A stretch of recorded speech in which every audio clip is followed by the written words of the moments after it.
the way. No. You're in this mode that I think a lot of us in the creative businesses are in, where we're dying for somebody to discover us. My God, please. You know? Somebody else to give you permission to do the things that you dream of doing. And, you know, how did Lin-Manuel start? He wrote a rap poem about Alexander Hamilton and put it out there. And then he started writing. And same thing with me. You know, I mean, courses, I felt the same way. Where before I did a course, I didn't know how to do a course. And then I started doing a course. And then I realized, oh, well, I should call myself, you know, somebody that teaches courses.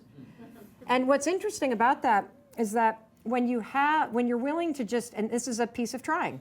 So you're going to try calling yourself a documentary filmmaker, and it's going to feel weird.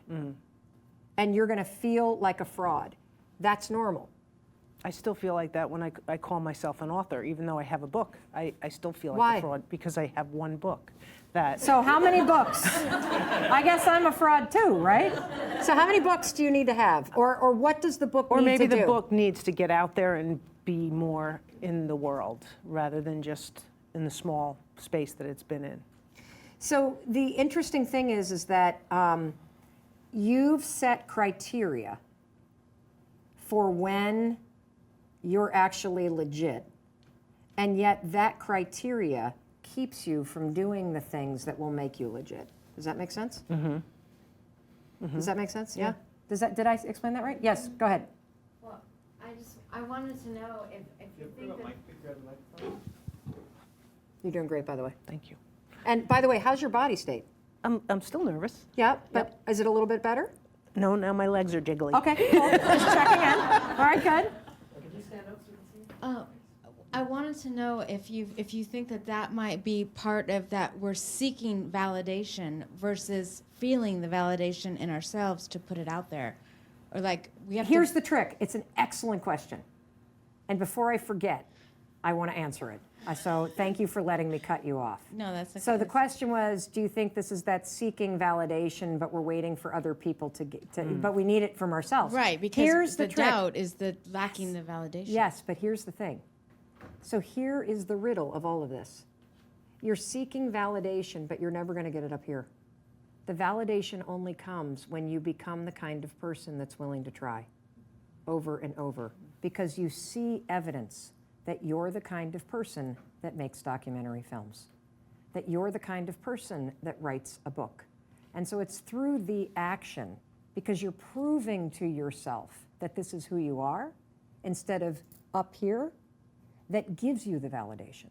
So then when you feel it on the inside, then can you kind of override your mind? Yeah. So this is what happened to me. So last night, we went out to dinner, and then we were polishing this PowerPoint because I had to have it be perfect.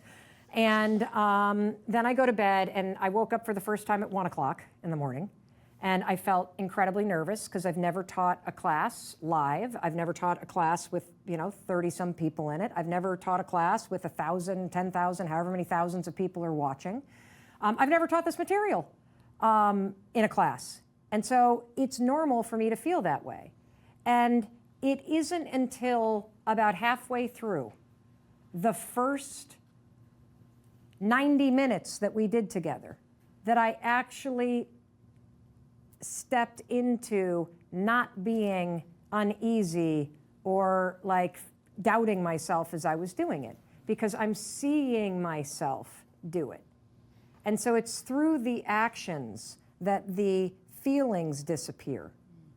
And we're also going to train you to catch the self-sabotaging thoughts and yank them back here, because they're not going to serve you. If those thoughts stop you from progressing and failing and trying and saying, I'm a documentary filmmaker, and you're like, no, I'm not. Oh, yes, I am. It's... Right.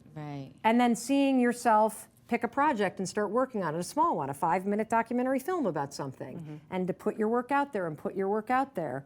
That's how things grow. And then, of course, what happens is we know the compounding effect of human beings, right? Thank you. That was an excellent question. When you start to say it, interesting things happen. Oh, really? Right. We need something made. Or have you ever thought about covering this story? You see? My problem is I'm not necessarily afraid to put things out there, but once they are out there, I kind of like just go, if they not like instantly, you know, people aren't instantly into them, I kind of like pull away and say, oh well, I guess that wasn't worth it. Not that it wasn't worth it, it was an experience, but I guess it wasn't meant to be more than it is. Gotcha. So for every project that you do, are you doing it like... No, I'm not. If you're going to say, are you doing it for like it to be more than it is? I'm doing it in the moment because it's an interesting and exciting